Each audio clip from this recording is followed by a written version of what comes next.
আজকের গুরুত্বপূর্ণ একটি খবর নিয়ে হাজির হয়েছি। উত্তর পূর্ব ভারতের রাজ্য মেঘালয়ে বর্তমানে যে উত্তেজনাপূর্ণ পরিস্থিতি তৈরি হয়েছে সেটি নিয়ে এখন আলোচনা হচ্ছে বিভিন্ন জায়গায়।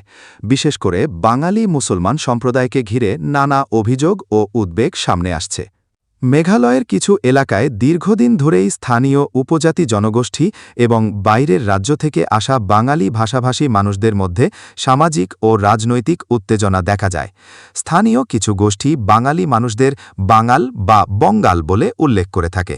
অনেক সময় এই শব্দটি ব্যবহার করা হয় বাইরের লোক বোঝাতে।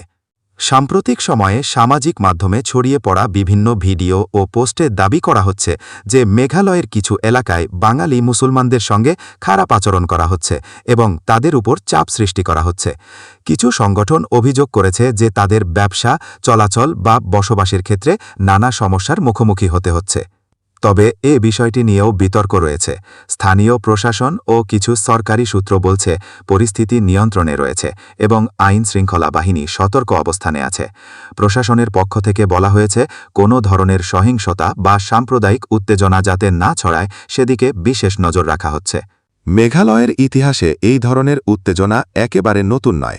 অতীতেও বাইরের রাজ্য থেকে আসা মানুষদের নিয়ে রাজনৈতিক বিতর্ক এবং আন্দোলন হয়েছে।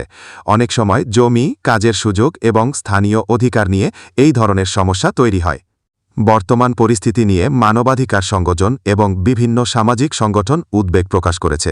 তারা বলছে যে কোনো পরিস্থিতিতে সাধারণ মানুষের নিরাপত্তা এবং মানবাধিকার রক্ষা করা খুবই গুরুত্বপূর্ণ। এদিকে প্রশাসন জানিয়েছে যদি কোথাও আইন ভাঙা হয় বা কোনো ধরনের হামলা বা হয়রানির ঘটনা ঘটে তাহলে কঠোর ব্যবস্থা নেওয়া হবে। শান্তি বজায় রাখার জন্য পুলিশ ও নিরাপত্তা বাহিনীও বিভিন্ন জায়গায় নজরদারি বাড়িয়েছে। সবশেষে বলা যায় মেঘালয়ের বর্তমান পরিস্থিতি নিয়ে অনেক আলোচনা চলছে এবং মানুষ সত্য তথ্য জানতে চাইছে। এই বিষয়ে সরকার, প্রশাসন এবং স্থানীয় নেতাদের দায়িত্ব হচ্ছে যেন শান্তি ও সম্প্রীতি বজায় থাকে এবং কোনো নিরপরাধ মানুষ যেন সমস্যার মুখে না পড়ে। এই ছিল মেঘালয়ের বর্তমান পরিস্থিতি নিয়ে আজকের গুরুত্বপূর্ণ আপডেট। নতুন খবর জানতে আমাদের সাথেই থাকুন।